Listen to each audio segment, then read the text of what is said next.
This episode of Where Did the Road Go is brought to you in part by our Patreons. In particular, this month is being sponsored by Lindsay Marie Trebet, UFO Weekly News, Eric Hervin, and Nick Martin. I thank you all so very much. And if you want to become a patron, you can do so at www.wheredidtheroadgo.com. And now our show. Transmission start.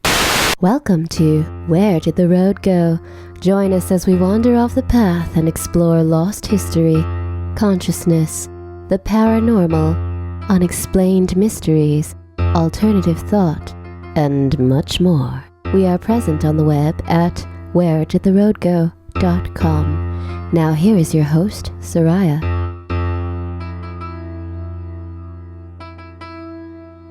Welcome to this edition of Where Did the Road Go? I am joined tonight by Mr. Adam Sane. Just me, Bye-Bye Lonesome. Just Nobody you. else. And we're going to be doing some Just news. us. We're going to be doing some news stories because we haven't done a news show in a while, and there's some really cool stuff that's been going on that I wanted to talk about. But real quick, tell people what you have coming up here in a few weeks. Well, we've got the Strange Realities Conference coming up here in Nashville, Tennessee on October 19th. And that's going to be at SIR Nashville.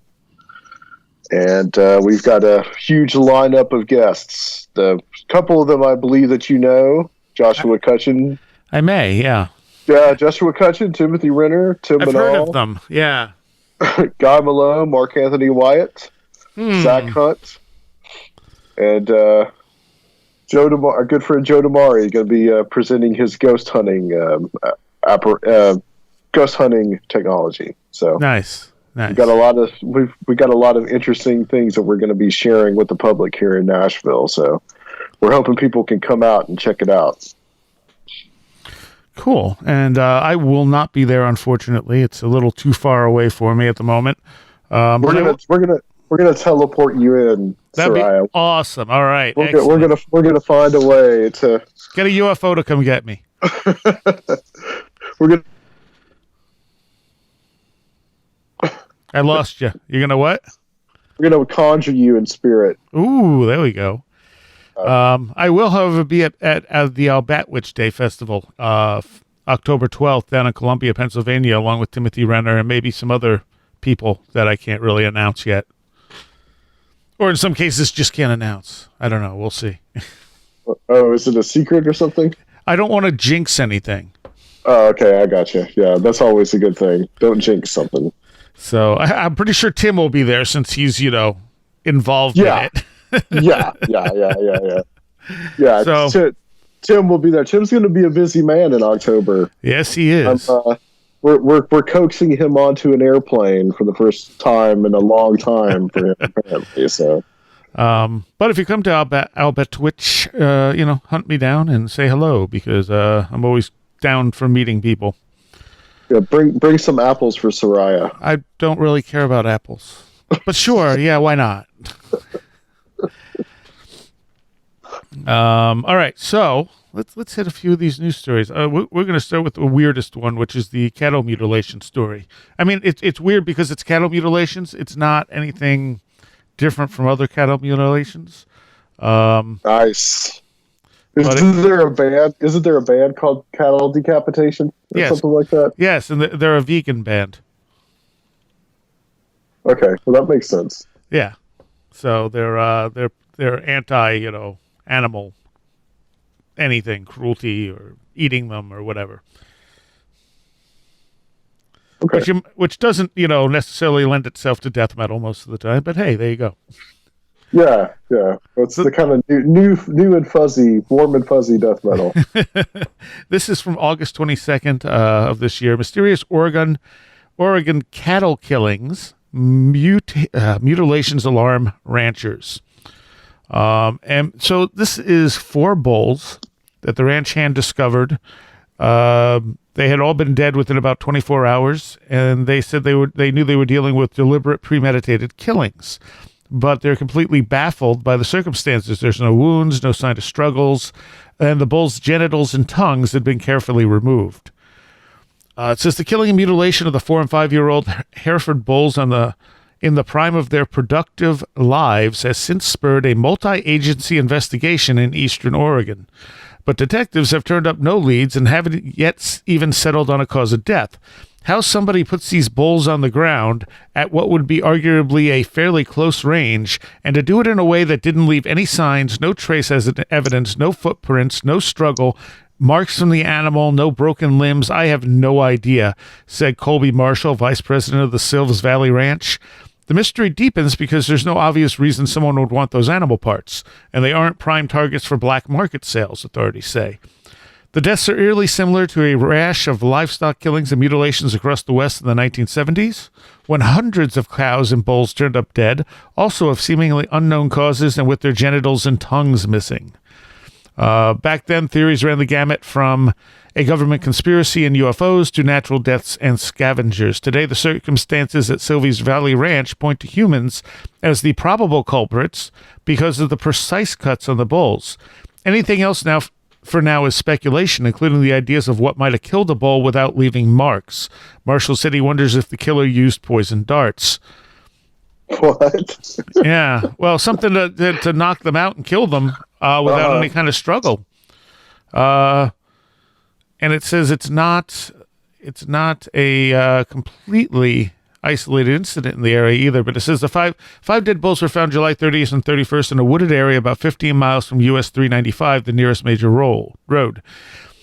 They were each about a quarter of a mile apart, Marshall said. There is some official disagreement on when they were killed. The Haney County Sheriff's Office, which saw only 4 of the bulls, puts the death at 3 to 14 days before discovery, but Marshall believes the cattle were discovered within 24 to 48 hours of their deaths. The delay in finding the animals is not unusual in such a remote area where ranchers are tasked with patrolling large tracts of land, which, makes sense. It says Harney County is Oregon's largest county, covering more than 10,000 square miles, where cattle outnumber people 14 to 1. I'm trying to see where it said there was no visible bullet hole or anything. It was really unusual. It just left you with an eerie feeling. One of the ranchers, Terry Anderson, found a dead cow on land he was renting near Pendleton in 1980. Its udder had been cleanly removed, and Anderson could see no clear evidence of what had killed the animal. The hundreds of deaths in the 1970s, largely concentrated in the Midwest, caused a media sensation as ranchers roiled by an economic crisis blamed the government conspiracy, according to Michael Goldman, a history professor at Somerset Community College in Kentucky who researched the phenomena. Because the killings were scattered across different states, investigators reached no overreaching conclusion on the cause of the deaths, but Goldman said some people believe the government was conducting weapons tests on the cattle. And I think one of the theories, too, is that they're testing for different types of poisons, mad cow disease, things like that, without alarming anyone. Right. That's one of the theories that that's what's going on.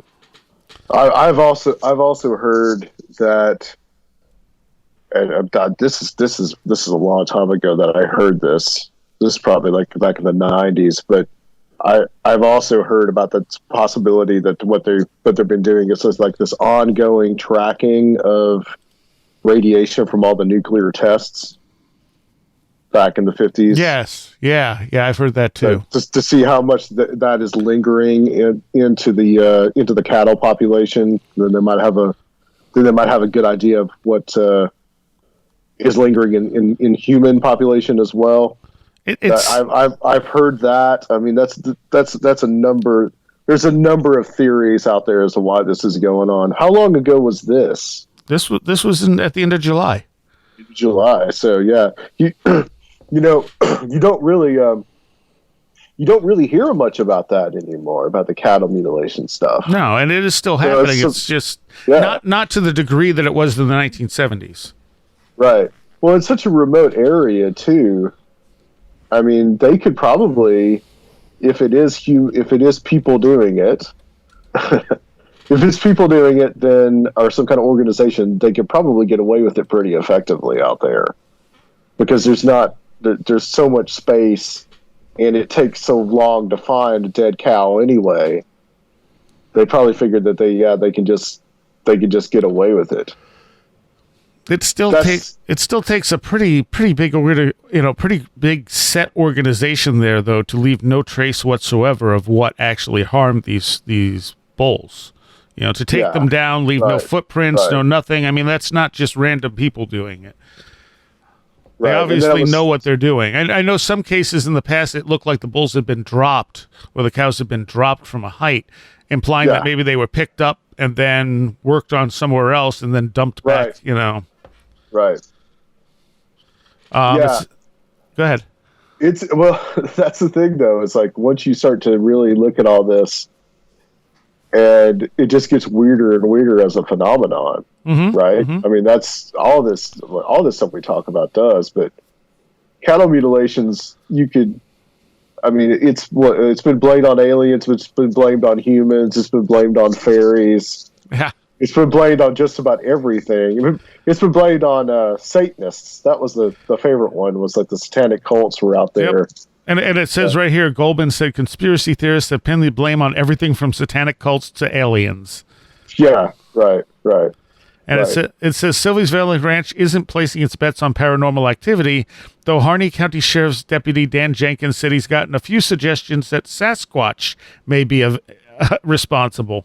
Okay, there you go. So there's the latest iteration of all this stuff now is Sasquatch, right? We've been talking a lot about this on Conspiranormal, about how Bigfoot, Sasquatch, Dogman is basically the latest manifestation of all this paranormal weirdness. And so now people are including, because in the 70s they weren't saying that. They were saying it was aliens or it was Satanists or the government. Now they're saying that Sasquatch is in the mix too. Yeah.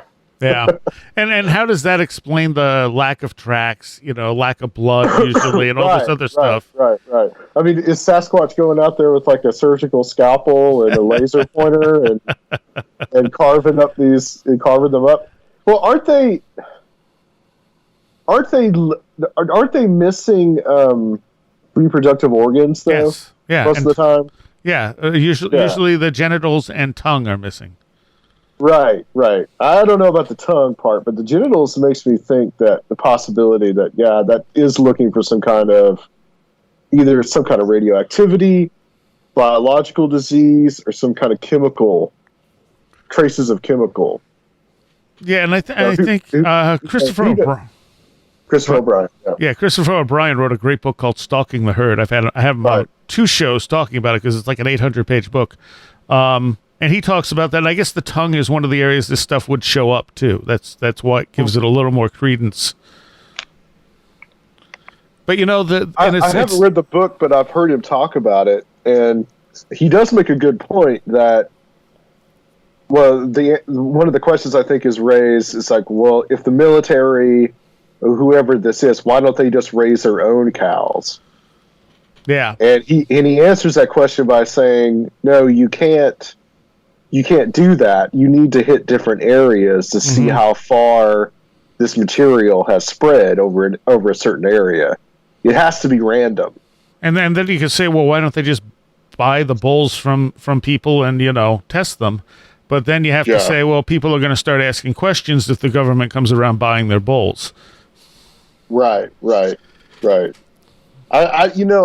can see that, though. I really could. I really could see that being some kind of program. Just silent, just because, this stuff doesn't really start till the 70s. Yeah. And so there are traces of it beforehand, but it hit a peak in the 70s. Yeah. I mean, above ground nuclear testing was banned after 1963. Mm-hmm. So whether or not there was some kind of about 10, 15 years after that, some kind of idea to see, well, let's see how this fallout or whatever has contaminated the environment. And probably the best way to do that is to look at cows. It could be mad cow disease as well. I mean, like you said. And maybe being in Oregon, they're looking to see if Fukushima is affecting them. Yeah, that's another thing too. Who knows where the radiation could be coming from? If that's even what they're looking for. Right. I mean, we're guessing at this point, but it's a better guess than saying UFOs or satanic cults, I think, anyway. Or Bigfoot. Yeah. David Boddard, a professor at the Oregon State University who studies beef cattle, said two things typically kill livestock: poisoning from eating toxic plants and people. In this case, poisoning is unlikely given the number of bulls involved in the plants in the area, he said. Larkspur typically flowers earlier in the year, while hemlock, another deadly plant, grows only around rivers and streams, not the dry forest where bulls were found. Plus, the fact that all 5 cattle killed were bulls, Bonehart said, is statistically unlikely to occur in nature. They only make up 4 to 6% of a herd, which leaves human activity as the most likely cause. Adding to the evidence is the surgical precision in which the genitals and tongues were removed. Scavengers would leave obvious signs of tearing with teeth, claws, or beaks, he said. Bonehart said he's heard rumors of bull testicles being considered an aphrodisiac, and both tongues and genitals can be eaten. The famous Rocky Mountain oysters come to mind. But he could think of no reason why someone couldn't just legally buy the animal parts. Yeah. And then he says the human explanation has its own difficulties. Taking down a 2,000-pound bull is no easy feat. And Marshall said there's no signs of struggle. The bulls were all lying on their sides as if they had just fallen over and died. He said he could only think that some kind of toxic dart might kill a bull from a distance, but he has no proof of it and may never find it. It's not clear if a dart would leave a detectable imprint.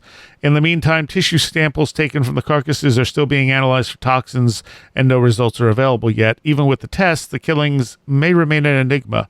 The bulls had been left to decompose for several days, making toxicology screen difficult to do, he said. But, yeah, and the thing is, okay, so if this is one of the things I don't think people realize about the government is that they do things that are weird. They use UFOs to hide top secret test craft. I mean, this has been admitted. This is not speculation. They'll let people think that they're seeing anomalous objects when they're really seeing test craft. And then they'll make sure those people are ridiculed so that no one takes them seriously. And so if they wanted to do this is the type of thing they would do. Right. And who knows what kind of, what they have that could kill a bull at a distance. They could have sonic weapons that could just kill it, stop its heart and drop it over. Yeah. I think that's a keen possibility that they would have something like that. I mean, we know that technology is out there. Absolutely. So that's not, and the sound weaponry and all that, I mean, that's already been demonstrated. Everybody knows that's not out there that, as far as I know, can kill people. What's been demonstrated, but or kill a bull approach is probably even harder. But there may be something like that might be able to immobilize an animal and then come up to it. I mean. Well, there's really no telling. Again, though, who knows what they actually have available, and not just the government, but also various corporations who have top secret, projects going on that they're not letting the general public or the government know about. Right, and that was one of the points that Robert Guffey makes in Camellia.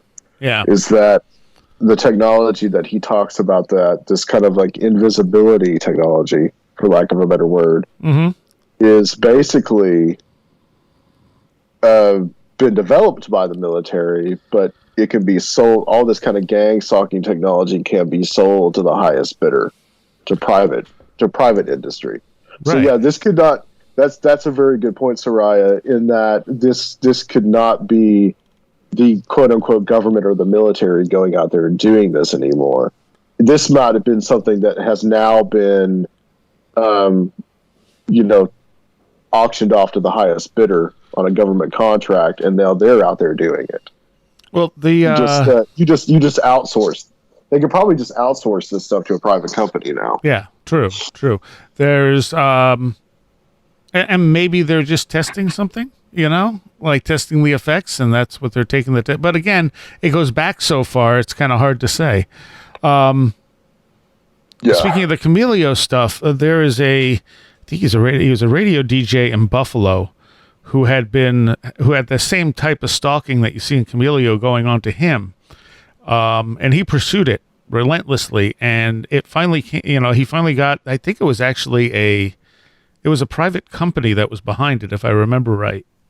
Mm-hmm. And he's still, trying to get them to stop, but he did get an admission out of them that they were doing this stuff. I tried to get him to come on and talk about it, but because he's on a station up there, he can't come on and talk about it. Oh, because it's on the station. Well, yeah, he's exclusive to them. Yeah. So. That's amazing. Yeah, that's all this stuff is now. It's now all outsourced, and it's all out there to private companies now. Yeah, that's what a lot of people don't understand. They think that this is like some kind of government conspiracy, or some kind of government malpractice. When no, I mean it could be military-industrial complex. That definition is private companies and the military working together. And so it's just like I said. It's just this could be something that is now somebody else, some company.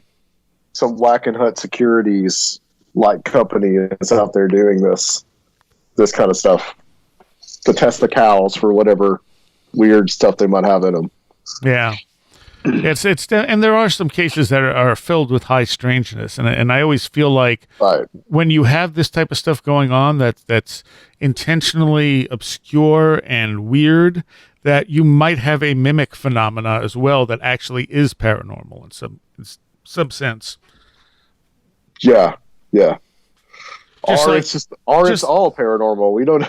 That is also a possibility. I mean, like Bigfoot, I totally accept the idea that there could be a flesh and blood Bigfoot out there, but I think the fact that we don't know for sure is what keeps it in that sort of liminal state, and thus may allow more weird stuff to pop up around it. Yeah, well, like I said, I mean, we've talked about this on my show, and I think a little bit on yours, where Bigfoot now has become so popular that Bigfoot is showing up more and more. So you may be onto something there in the fact that, maybe Bigfoot is out there in the Pacific Northwest, but because Bigfoot is this huge thing in popular culture now, we see Bigfoot more and more. I mean, I just mentioned this on the Brotherhood of the Serpent show. Timothy Renner has talked about this too, where Expedition Bigfoot, the museum in North Georgia that I've been to a couple times now, that is essentially a temple to Bigfoot. And essentially they are like, now Bigfoot is being seen left and right in that community. Yeah. So what is actually going on here? Are we ourselves kind of manifesting that reality? So yeah, it is entirely possible. I think so. All right, so let's look at this one. This one comes from Scientific American, and it says it's from August 27th of this year. A successful artificial memory has been created, and that title is very, very misleading. Okay. Basically, using laboratory animals, investigators reverse engineered a specific natural memory by mapping the brain circuits underlying its formation. They then trained another animal by stimulating brain cells in the pattern of the natural memory. Doing so created an artificial memory that was retained and recalled in a manner indistinguishable from a natural one. So it says, okay, so in the recent study, the natural memory was formed by training mice to associate a specific odor, cherry blossoms, with a foot shock, which they learned to avoid by passing down a rectangular test chamber to another end that was infused with a different odor, caraway. The caraway scent came from a chemical called carvone, while the cherry blossom scent came from another chemical, acetophenamine. I don't know. Anyway, the researchers, I'm not going to massacre that one anymore. The researchers found that the cherry blossom odor activates a specific type of receptor on a discrete type of olfactory sensory nerve cell. They then turn to a sophisticated technique, optogenetics, to activate those olfactory nerve cells. With optogenetics, light-sensitive proteins are used to stimulate specific neurons in response to light delivered to the brain through surgically implanted optic fibers. In their first experiments, the researchers used the transgenic animals that only made the protein and it's just going to keep giving me this word, cherry blossom sensitive olfactory nerves. By pairing the electrical foot shock with optogenetic light stimulation of the cherry blossom sensitive olfactory nerves, the researchers taught the animals to associate the shock with the activity of these specific smells. By pairing the electrical foot shock with the optogenetic light stimulation of the olfactory nerves, the researchers taught the animals to associate the two. When they later tested the mice, they avoided the cherry blossom odor. They stimulated the olfactory receptors with light to stimulate the odor of cherry blossoms, and stimulated the VTA to mimic the aversive foot shock. The animals recalled the artificial memory, responding to an odor they had never encountered by avoiding a shock they had never received. Now, Okay. to me, that's not like creating a memory. That's creating a response. And I think those are very different things. You know, it's like... Right. Because what they're doing is essentially the same thing that you would do for any animal. It's just creating an association. Mm-hmm. Mm-hmm. Right? Here's a negative and a positive reinforcement. Right. Exactly. And it's like, you know, a memory is a complex thing with a lot of factors. And, you know, they're talking about, well, you know, if it says right here, there are legitimate motives underlying these efforts. Memory has been called the scribe of the soul, and it's the source of one's personal history. Some people may seek to recover lost or partially lost memories. Others, such as those afflicted with post-traumatic stress disorder and chronic pain, might seek relief from traumatic memories by trying to erase them. I don't know if that's going to be so easy. I mean, they're looking at this as a first step, but this is like a reflex almost, you know, like I'm trying to think of a good analogy. I mean, more than just hitting someone on the knee and it moves, but it's not the same as a memory. You know, it's not that they remember that's a bad smell. Those two things are linked in their brain as bad. Yeah, so you've got a reflexive kind of... Right. And that's a far cry from being able to create or erase memories. Yeah. We still don't actually know where memories are stored, and that's the thing. They're creating a response in the brain. They're not creating an actual memory of it. Yeah. Were they setting out to create a false memory? Is that what they were trying to do? That's the end goal. Yeah. Essentially. Okay. The end goal is to be able to, as they said, to implant and help people. And of course, they also mentioned there are DARPA's involved in this, and the involvement of military agencies such as DARPA invariably renders their motivations behind these efforts suspect. Are there things we all need to be afraid of, or what we must or must not do? The dystopian possibilities are obvious. Wow. Of course DARPA would be behind it. Well, sure. Well, they're not behind it, but they're involved in it. Oh, yeah. Well, okay. So, I mean, yeah, anything like that, I'm sure the military is going to jump on. Oh, yeah, sure. And it's scary to think about, because if they were able to create memories, how would we know it's real anymore? Right. But we're saying in this case that that's not an actual memory they're creating. Yeah. I think we are talking about mice here, by the way. I mean, this is not a complex animal. Yeah, it's complex enough, and it has similarities to humans, obviously. But to say a successful artificial memory has been created, I think is pushing what they actually did. I think it's selling it as more than what they actually did. They created a response. They were able to program a response in this creature's brain. Yeah. By stimulating the same thing they saw stimulated in other brains. So it's kind of like if you stimulate a certain part of our brains, we might spell peaches. But that doesn't mean that we have a memory of peaches.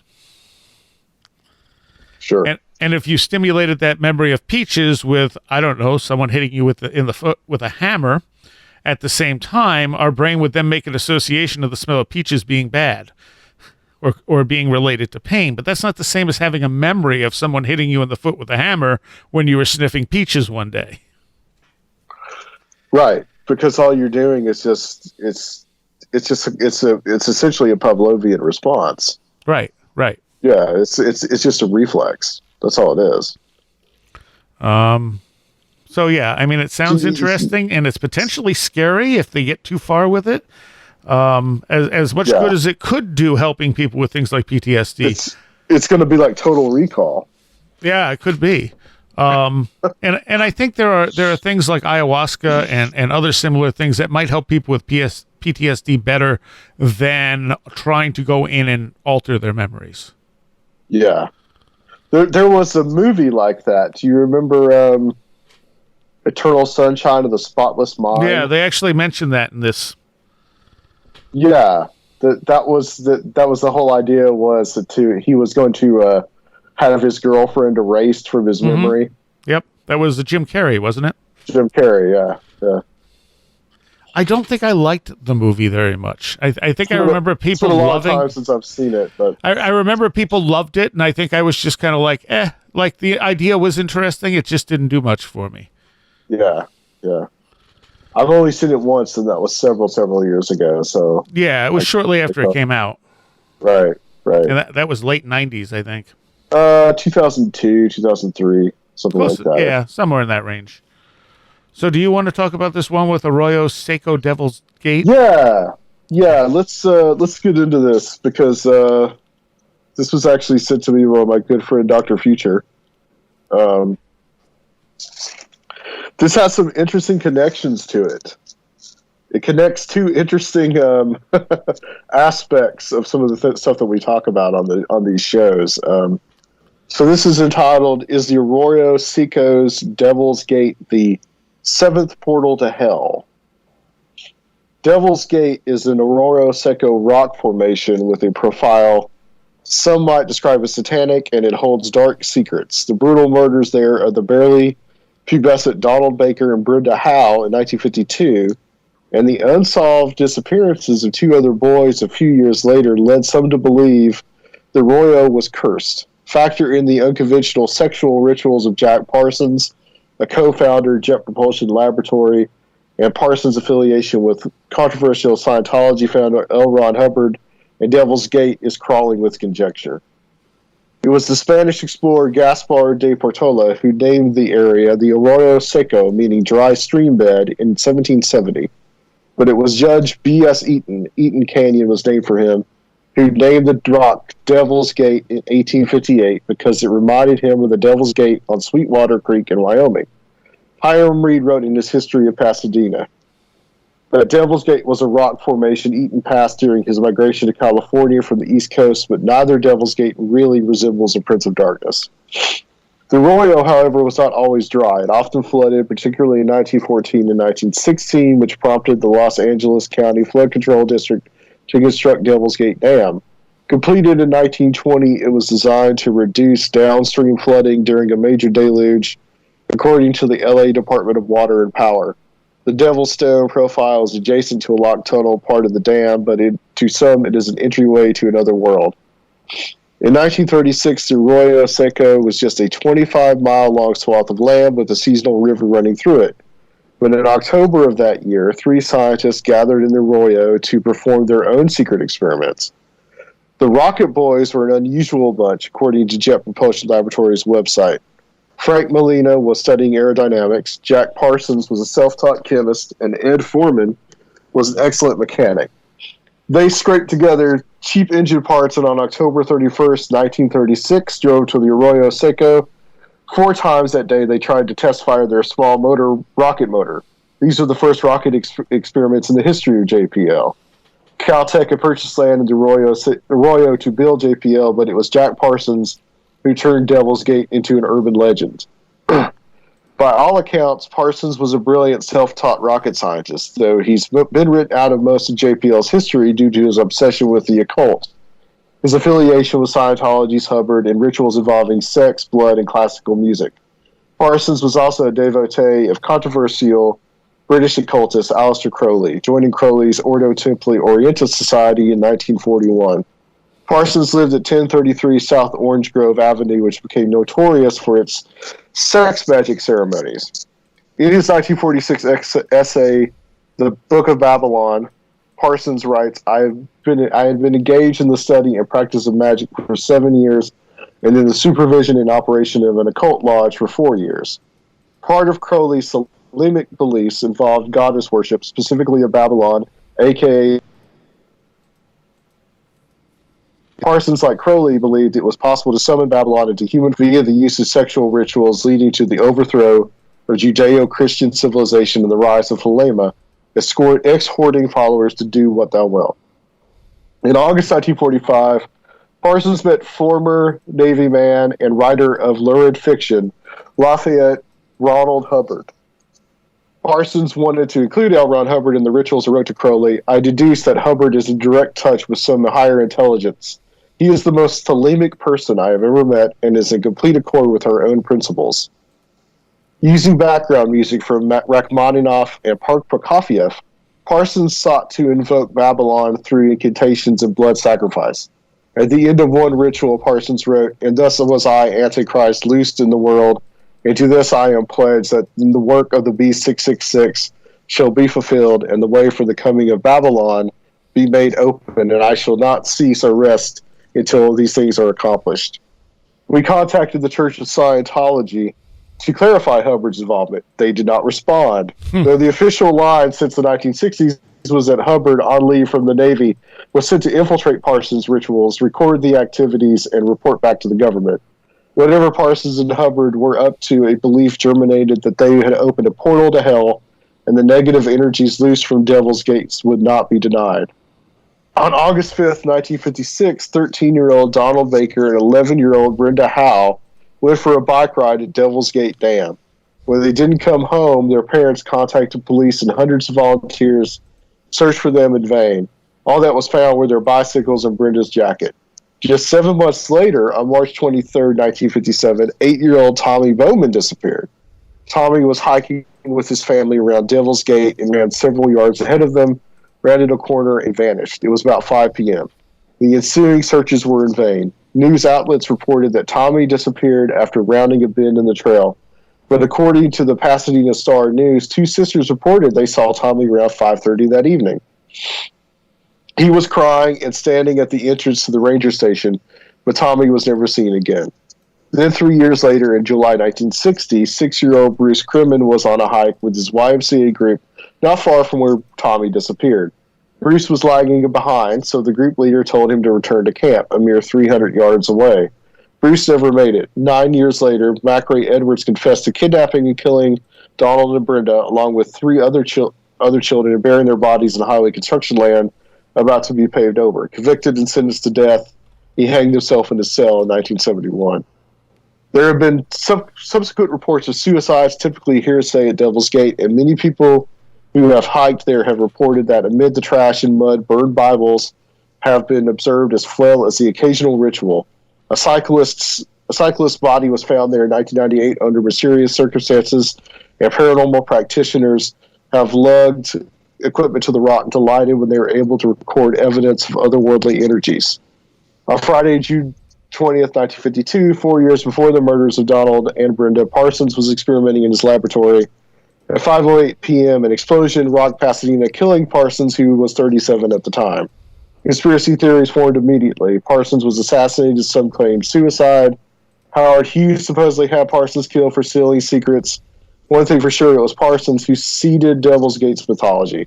Are the stories surrounding this rock foolish or prophetic? In his 1950 essay collection, Freedom is a Two-Edged Sword, Parsons wrote, No man is worthy to fight in the cause of freedom unless he has conquered his internal drives. He must learn to control and discipline the disastrous passions that would lead him to folly and ruin. Jack Parsons did not discipline his disastrous passions. He died broke, a mere footnote to aerospace history, but he did lay the foundation for myth and speculation of black arts in the Aurora. So that comes from the ArroyoMonthly.com. Yeah. Yeah. And is there even a date on it? I don't think. It was a couple years ago. Okay. Okay, Was, July 1st, 2017. Yeah. Written by Michael Servan. And the thing is, here's what I take out of this. A, it was named the Devil's Gate just because it reminded someone of another formation called Devil's whatever. The mysterious disappearances were because of a serial killer. And I think that people are easily going to misunderstand the stuff that Parsons did as being satanic when it was not. Sure. It was just the way that Crowley, being raised in a very fundamentalist Christian household, rebelled against them by calling himself the Beast 666 and using a lot of that the symbolism to found Thelema. So it's not, it's almost not meant in a Christian sort of way. Crowley kind of redefined a lot of that stuff. Yeah. And there's no doubt Hubbard took Parsons for a ride and completely screwed him over. That's why Parsons died broke, because of Hubbard. Yeah, he stole his stick and he stole his girlfriend. Yep. Yes, he did. Essentially. It's interesting that one line in there where Parsons says to, I guess, in these writings of Crowley, because all he did was just I don't think they ever met physically. It was just writings back and forth between the two. So. But he said that Hubbard was the most thelemic person he'd ever met, or something like that. Yeah. Which is interesting. And if you've seen the documentary that HBO had out a few years ago on Scientology. Yeah. You could see just how much, like, all that kind of levels and such that Hubbard used for Scientology, all the levels of clear or whatever, your Thetan levels and all this kind of stuff, really mirrors exactly stuff that's in Thelema too. Like, he just kind of pulled it right off of that. Oh yeah. So he took a lot of the same ideas. I do think it's interesting though that you've got where this happened. Like the kind of mysterious disappearances, which were later explained, but they're also there's some interesting connections to the missing 411 stuff. Yes, like the one kid that was lagging behind. Yes, that's one that you see a lot. And this being in a place that's like that's called Devil's Gate, right? Mm-hmm. And how these weird disappearances, a lot of them happen in places that are named Devil's this, Devil's that. I thought that was interesting. Now, it's been explained, supposedly, that it was this guy that did this. Yeah, and he was convicted for it. But then there's other stuff that's going on, too. Like, that... people have been drawn to this place too, and they're going out there doing rituals, burning Bibles.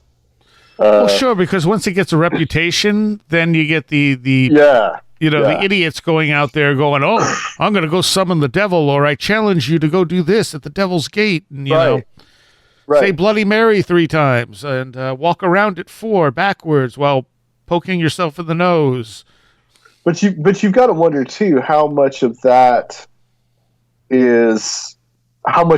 kind of activity can lend itself to like charging a place psychically. Oh, it definitely can. Absolutely. And whether now that there is whatever Parsons was doing out there, maybe that left something on the environment. It's interesting that the Rocket Boys went out there on October 31st.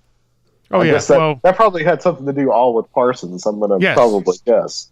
Yeah, Parsons actually did most of his work based around celestial timing and things like that. And he would do rocket launches and invoke them to Pan. Yes. That's not in the article, but that's definitely one of the things that he would do.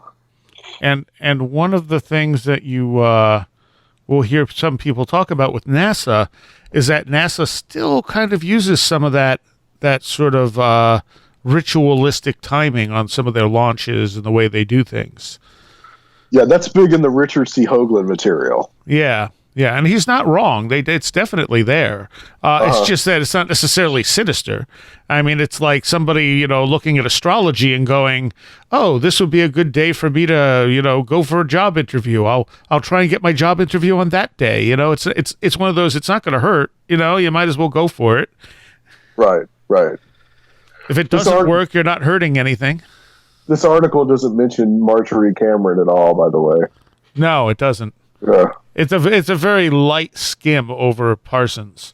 Yeah. And obviously they don't want to upset Scientologists by mentioning that, all the stuff that Hubbard did to him. Well, I just like the comment where they said that the Scientology refused to comment. They never answered them back. So yeah.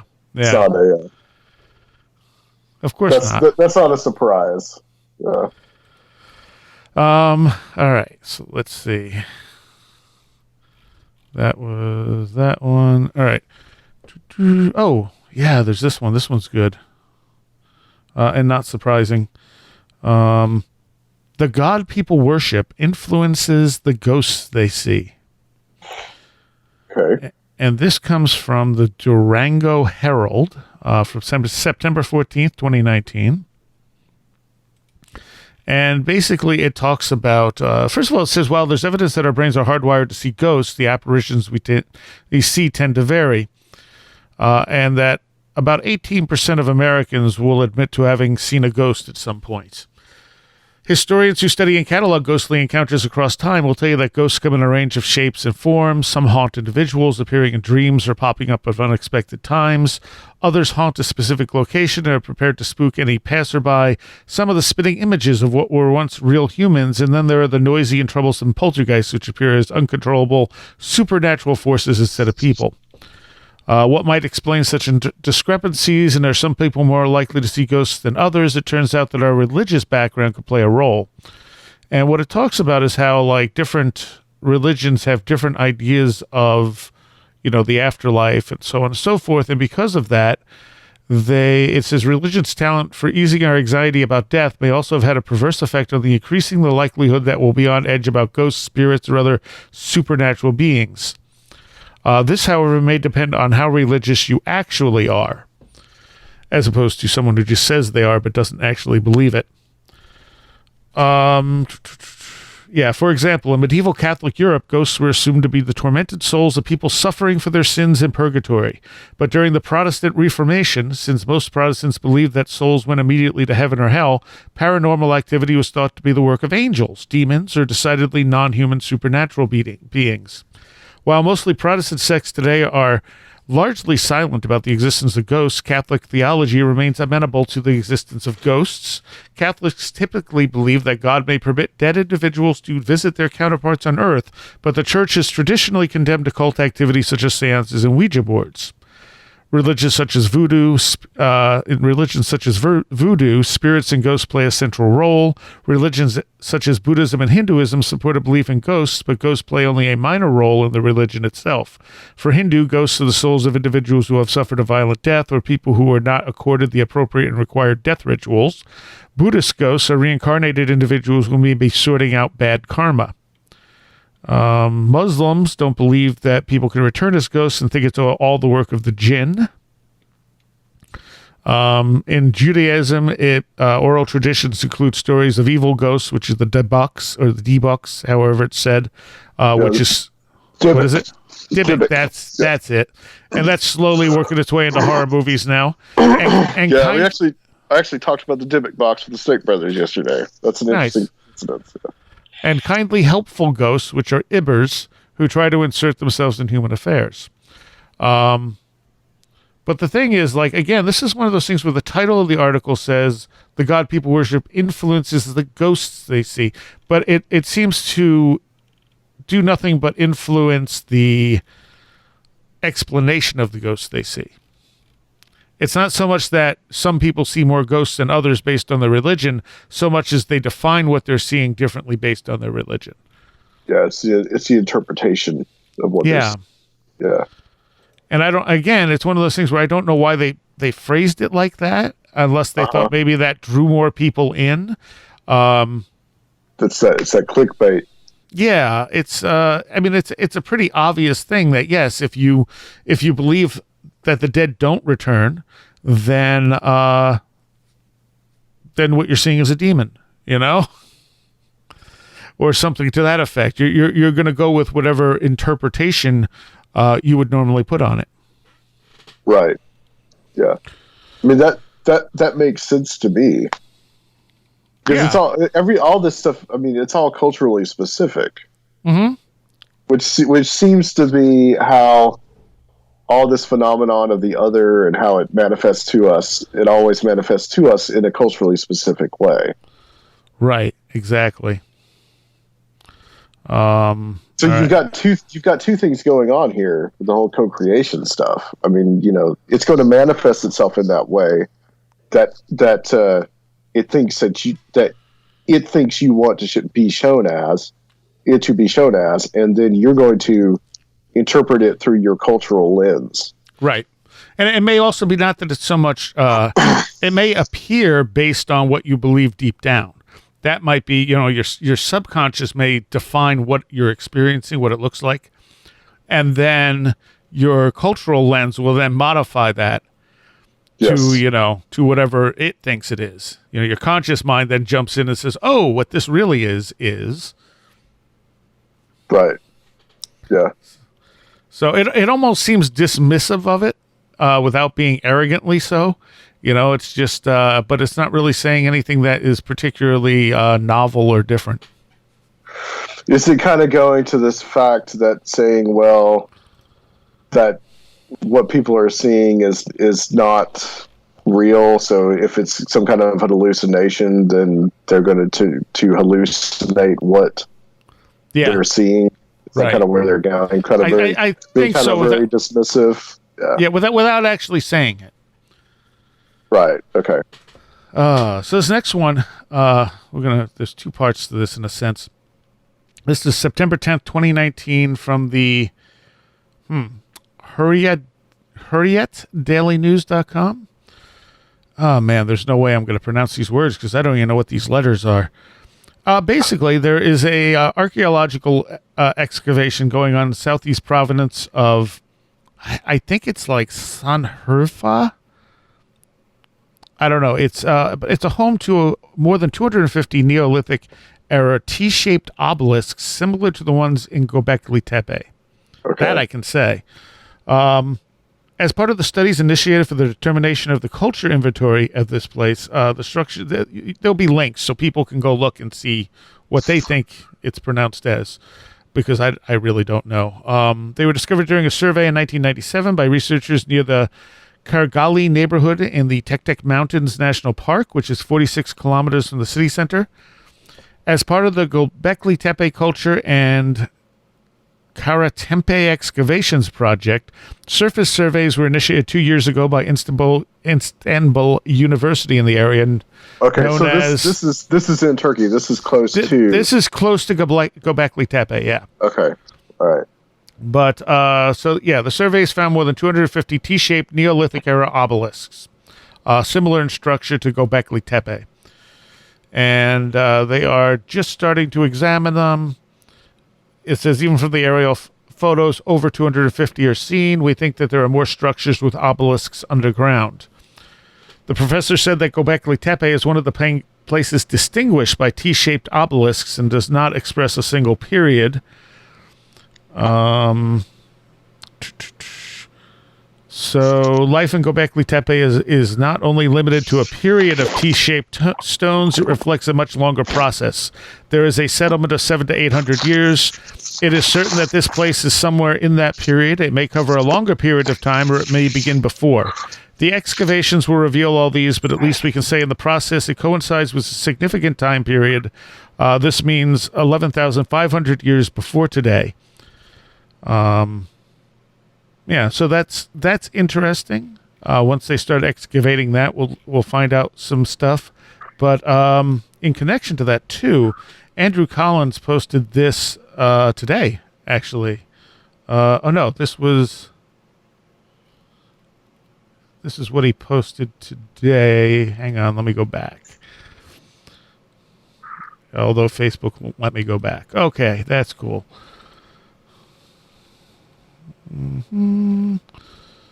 Here it is. Okay. He is now persona non grata in Turkey. And this comes from September 25th. He wrote this. Andrew Collins is persona non grata? Andrew Collins, yes. He has been, taking tours to Göbekli Tepe. He wrote the Genesis of the Gods book about Göbekli Tepe. And he says, I shan't be visiting there anytime soon, and I can tell you now what really happened when I visited there with my multinational tour group in October 2018. We were harassed, hounded, and abused by the security staff of site manager of lead archaeologist Dr. Lee Clare. He screamed at me to get out of the site and that we don't want your lies and pseudoscience here. This is recorded on film. I was twice told by him to go immediately and not come back. All our party were shadowed thereafter until they left, the security not leaving us alone until we were on the bus away from the site. Even our conversations were being recorded by Claire's henchmen. Everyone was traumatized by the shocking incident, and one of the group had a seizure and collapsed immediately afterwards. Our tour guide had to intervene to prevent me from being arrested by the military police for simply being there. The crime for this disgusting treatment, writing Göbekli Tepe, Genesis of the Gods, which in its Turkish language edition has been a bestseller in Turkey and is freely available in all state museum bookshops. What offended Lee Clare and his cronies? All of it. I should not have been writing about Göbekli Tepe, period. To him it is all lies and pseudoscience. I found I was on a blacklist circulated to archaeological sites. On my return to the UK, I attempted to go through the British Foreign Office to establish what this blacklist was, who implemented it, and how long it would be enforced. He was stonewalled at every corner, finally told that the British government could do nothing to influence Turkey. Then he says, interestingly, I was contacted after this awful incident by a Turkish tour guide who witnessed everything that happened that day. He apologized to me on behalf of the Turkish people and explained that this new attitude was part of an endemic change going on right now in his country. It concerns the way that sites like Göbekli Tepe are being presented in the world media. There are many individuals in the Turkish government who hate the idea that Göbekli Tepe is being presented by the likes of myself as the world's first temple. This does not fit with their fundamental religious views, and they are trying to do what they can to present it not as a temple, but as a domestic dwelling with stone idols as roof supports. Yeah. Indeed, there has been an attempt by Turkish academia to present it as the house of idols belonging to Terah, the father of Abraham. The story is told in the Bible and the Quran. Right. Abraham finds his pagan father worshiping idols in his house, so he smashes every one except for the largest, and then tells people the largest idol came alive and destroyed the others. There was even a state-sponsored TV documentary proposing this theory. Anyway, books like Göbekli Tepe, Genesis of the Gods just do not fit into Turkey's harsh religious outlook on the past, a situation that may have contributed to the way our tour group was treated by Lee Clare and his security henchmen. Man. Yeah, well, Turkey has been going through somewhat of a radical fundamentalist revival there under Erdogan. That's been going on now for several years. See, Turkey, when the Ottoman Empire was done and Turkey emerged as a national state, it was an Islamic. It still was an Islamic religion. It's still Muslim, but they were a secular society for a very long time. And then when Erdogan became prime minister and then later president, he started to much more radical Muslims started to kind of like try to take over again. So there's a lot going on. There's a lot going on in Turkey right now in that respect. And I know that Andrew Collins and Greg Little have been getting some flack from Jason Colavito too. For what? With saying that they're racist. Really? Yeah. This is the whole thing that's been going on with some of the they're been going after some of these researchers that they're saying are pseudoscientists like Hancock and those two guys. Colavito's been going after them a lot and saying that anybody that talks about Atlantis is like a white supremacist and this kind of stuff. Geez. It's ridiculous. It's absurd. But yeah, that's another thing too that's going on. I don't know if that has any bearing on Turkey. Sounds more like that's what the internal politics of Turkey, and them not wanting to admit that this is some kind of ancient civilization. Yeah, they want to fit it into the religious view. Right. By saying that it's the Abraham's father, and there could be also, I don't know how strict Muslims are on this, but the whole idea of the Earth being 6,000 years old, as it is like by the time of the patriarchs in the Bible, that could have something to do with it. Maybe they don't want to say that it's as old as Andrew Collins is saying that it is.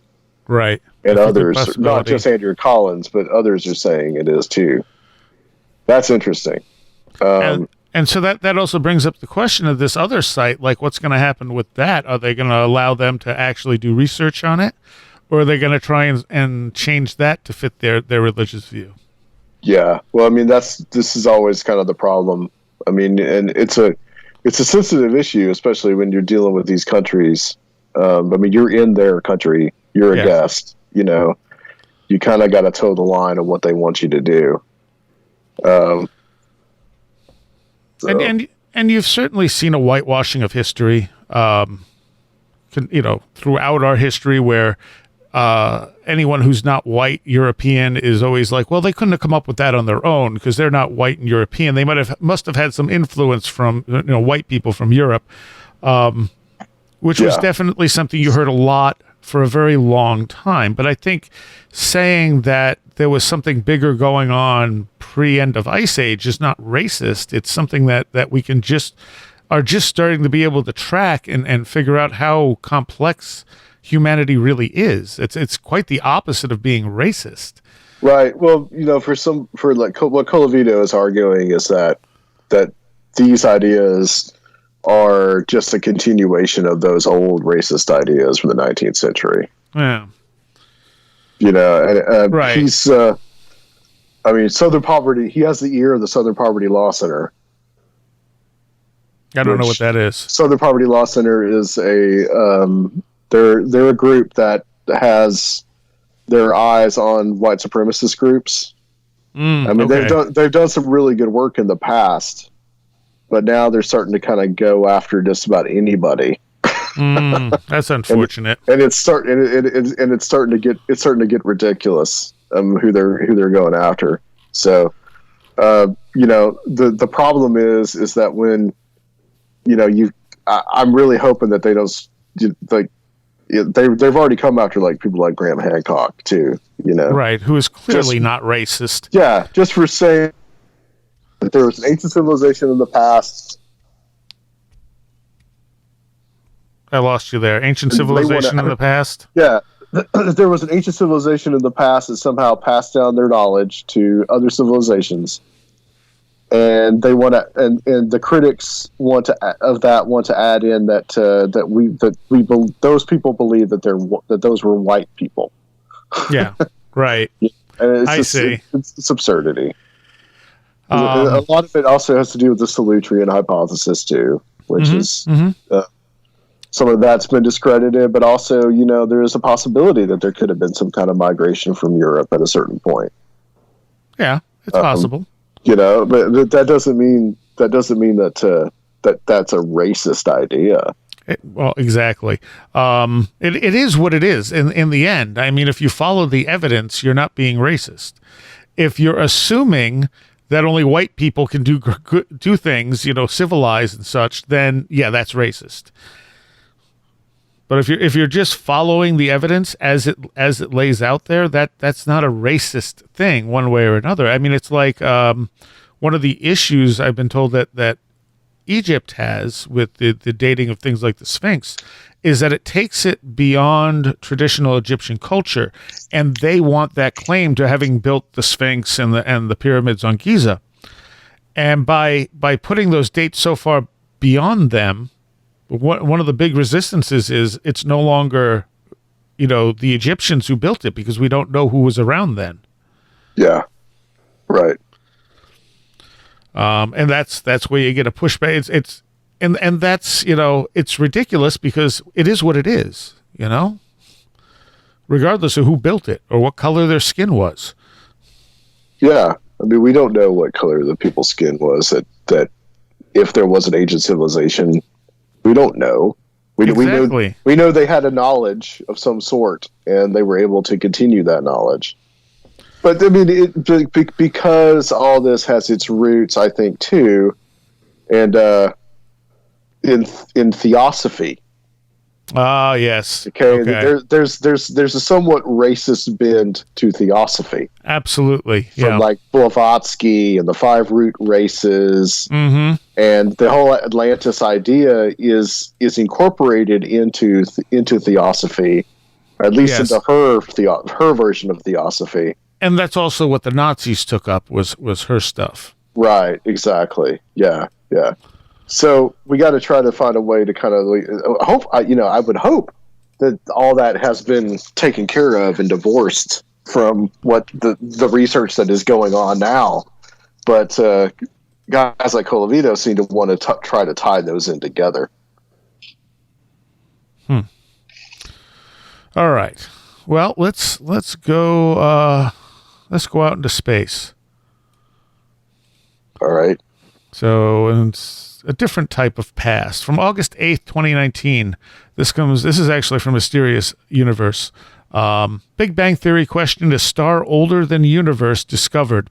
Paul Seaburn wrote this article. And basically, measurements made using relatively nearby galaxies suggest the universe is hundreds of millions of years younger than the age indicated by the heat still radiating outwards from the Big Bang. And the difference between them seemed too large to dismiss as a fluke. Worse still, some of the results now imply the universe is younger than the oldest known star. Physicist Robert Matthews, a member of the UK's Royal Astronomy Society, writing for the National in the United Arab Emirates, digs deeper into a recent paper published in Nature Astronomy and presented at an astronomy meeting in California in July 2019.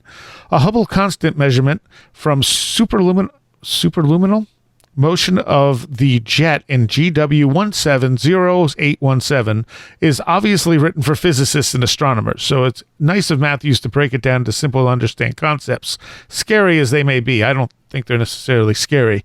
Using Einstein's theory of general relativity, scientists have long traced the ever-expanding universe back to its origin point, the so-called Big Bang. Put the age of the universe at around 13.8 billion years. That total has become accepted because Einstein. However, we have found that this is the oldest known star with a well-determined age. The Methuselah star is 14.5 billion years, plus or minus 0.8 billion years, which makes it older than the universe. The study reviewed by Matthews was supposed to resolve this obvious dilemma for astronomers by using gravitational waves as an alternative method for determining the age of the universe and the date of the Big Bang. This method is based on the Hubble constant, which is the speed at which a galactic object is moving away from Earth divided by the distance traveled. Unfortunately, using the collision of two stars in 2017 as the event they measured, astronomers found that the Hubble constant wasn't. As a result, it delivered a different age of the universe, one that's still less than the age of the Methuselah star.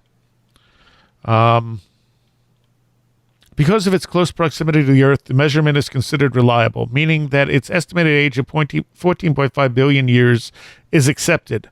Now what? And he's quoted as saying,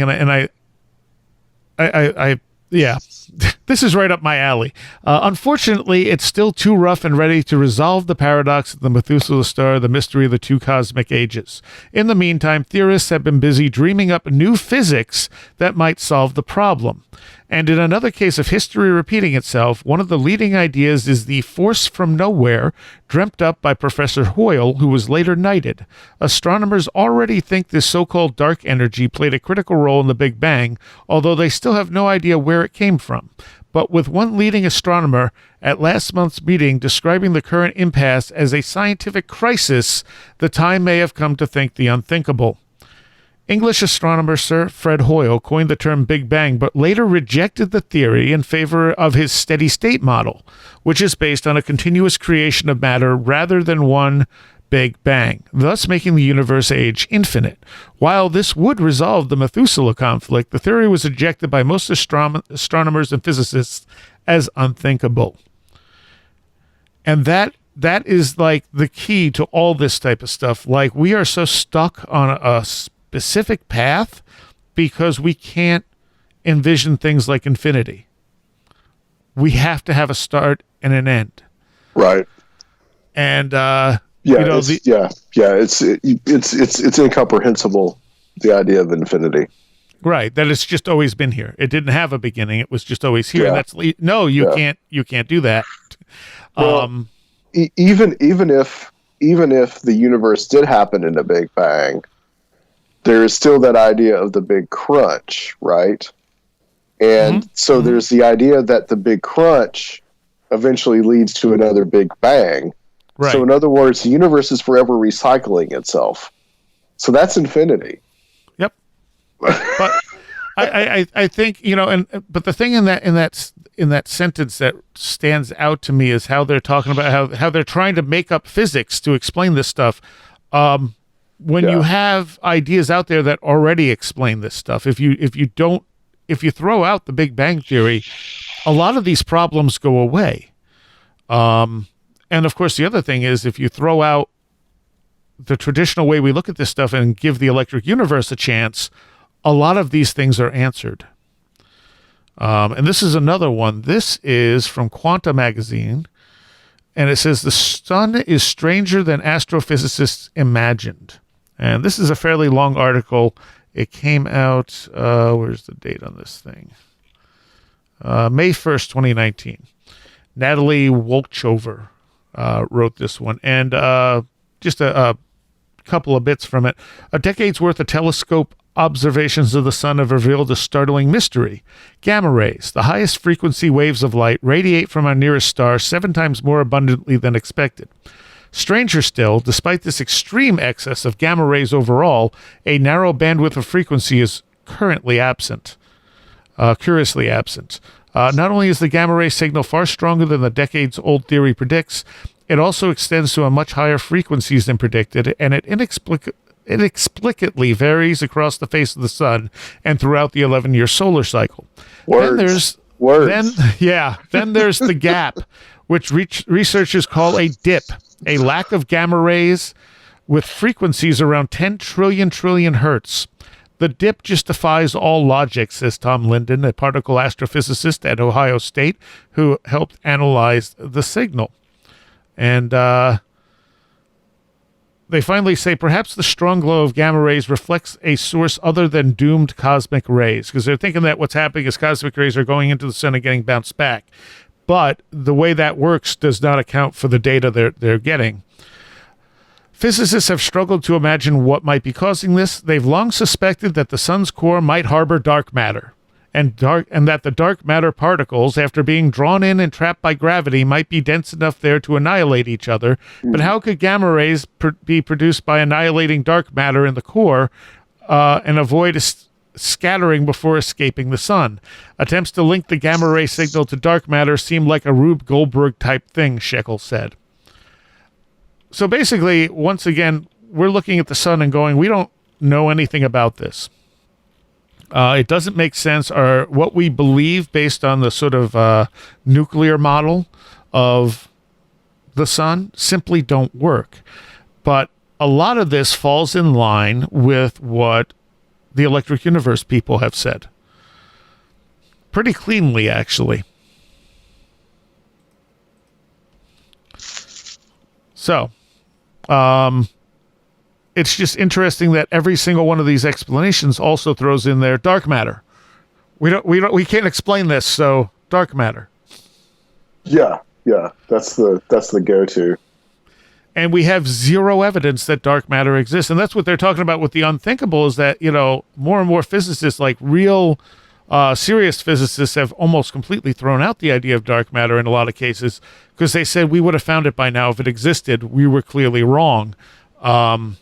But the college level professors and stuff are still, ingrained in it. The pop culture science people are like, oh, no, dark matter. Yeah, that explains everything, except it doesn't, because we can't find it and it doesn't seem to exist. Well, how could there is significantly more evidence for things like psi and telekinesis and stuff like that than there is for dark matter. But dark matter is completely and totally accepted, and psi is not. Isn't dark matter just? I mean, I'm not saying that it exists or it doesn't exist, but isn't dark matter essentially like the fill-in for what ether used to be? No. Dark matter explains why galaxies stay together, because gravity theories don't work. So they added that in, plus the amount of mass missing from the universe when they calculate the Big Bang. There's most of it's missing. So instead of realizing the Big Bang doesn't work, they invented dark matter, but they can't find it. So there's a hole there. They need to fill it with something. Right. Yeah. Well, that's essentially what ether was, then. Yeah, but there might be something to ether on same some kind of level. idea. Because space isn't actually empty, and we're learning that the more technical tools we have. Whereas, like, this stuff just doesn't work. The Big Bang Theory does not work at this point. We do not have the math to make it work, and we're throwing out ideas. Whereas, again, the electric universe can show you electrically how a galaxy can stay together without all these extra theories and mathematics thrown into it. Instead of jumping through hoops, it's like there's a simple explanation of how all this works, and it involves electricity. There's a couple more here, but we're just about out of time. Giant radio bubbles spewed near the Milky Way central black hole, and even the black hole, when they showed the pictures of the black hole, it looks like exactly what I think they call it a plasmoid in electric universe theory. And it's exactly what they said a plasmoid would look like. So they're saying that's not a black hole, that's a plasmoid at the center of the galaxy. That's what that is, and that's what's holding everything together. And it's going to look like this, and then the picture of the black hole shows up, and it looks exactly like that. And, of course, they're explaining it as being the event horizon and stuff falling into it and stuff, which we can't say is wrong. So there's a picture of the black hole at the center of the galaxy? Yeah. Yeah, it's just it's a very blurry little piece of light. I missed this. Really? How did you miss that? I missed this. Yeah. Yeah, it was a while ago. But they've also that's what they've always postulated, that there's a black hole in the center of the galaxy that's holding everything together. It holds everything together. Yeah. But the electric universe plasmoid idea actually works better. But this one says, Haywood and colleagues estimate that an event involving a vast amount of energy equivalent to the explosion of approximately 100 stars sent matter spewing out of the region around a black hole a few million years ago. The black hole at the center of the galaxy. Speedy electrically charged particles produced in that event, accelerated by magnetic fields, create the bubble's radio waves. These radio bubbles are one piece of the mosaic at the center of the galaxy, says astrophysicist Yunhai Zhao, I think, at the Harvard Smithsonian Center for Astrophysics in Cambridge, Massachusetts, who was not involved in the discovery. In March, astronomers reported chimneys of X-rays that spew from the galaxy's heart. These chimneys overlap with the newly spotted radio structures, suggesting a common origin. And earlier observations revealed enormous gamma-ray bubbles, much larger than the X-ray and radio structures that balloon from either side of the galaxy. Glimpsing new pieces of the mosaic, such as the radio bubbles, could help scientists determine the origins of some of these previously uncovered oddities. For example, the bubbles envelop a set of mysterious structures known as radiofilaments, tall, thin streaks discovered in the 1980s. Although it's still unclear how the filaments form, the new result links them to the radio bubbles. And all of this is connected to the electric universe theory. Okay. So, yeah, well worth checking out thunderbolts.org if you haven't. I really need to have someone else from the electric universe on at some point. I need to actually try to understand the electric universe theory. Go to thunderbolts.org is their website. They have a great YouTube. Is that Walt Thornhill? Is that who that is? That is Walt Thornhill, yes. Okay. And David, I forget David's last name off the top. I've had Wall on a couple of times. I've never had David on. I think the one time he was going to come on with Wall, he was sick. But yeah, I mean, they put up videos pretty constantly on YouTube. They range anywhere from 10 minutes to like full out talks about Electric Universe ideas. And I'm sure some of them are totally wrong, but not looking at this stuff when so much of this stuff matches up, like I just wish, our professional astronomers, our mainstream people would at least give it a chance and take a look. All right. I think we are just about out of time. Adam, once again, obviously people should check out your show Conspiranormal at Conspiranormal.com, Conspiranormalpodomatic.com. And you have your conference. That is StrangeRealitiesConference.com, October 19th here in Nashville, Tennessee. Come check it out. All right, cool. Thanks, Adam. Thank you, sir. Always great to be on. I want to give a shout out now to my Patreons, without whom this show may not exist. So I would like to give a special shout out to those pledging $10 or more. Allison Cook, Eric Hervin, Lindsay Murray Trebet, Nick Martin, UFO Weekly News, Super Inframan, Tim, Damian Tallman, Edu Kamahort, Janet Bunderson, 36 Dingo, Maria, Nate Syria, Jennifer Campbell, Mike McGuire, American Rambler, Paul Buscini, Kevin, John Rutledge Foster, Eric Citron, Andy McNamara, Sasha Jorg, Matthias Sunby, Christopher Vaughn, Riker and Stark, Sean Cosgrove, Jose A., Roger Gonzalez, Craig Cisternos, Ray Benedetto, Lindsey Jackson K., Alfred Tuttle, Kevin Schreck, Patricia Giaquinta, William Lovelace, Mark Brady, Chris is a hot dog a sandwich, John Eddy, and Carla Mahoney. Thank you all so very much. Your support is invaluable. All right, and to take you out, I have something very heavy for you. It's a band from the upstate New York area called Hearse, and they're going to be doing a track called Gallows Burden. This was actually recorded live on my music show, The Last Exit for the Lost. So if you're into heavier stuff, go check that out, thelastexit.org. And there's archived shows and all kinds of fun stuff there. So anyway, this is a long, doomy, heavy song from Hearse.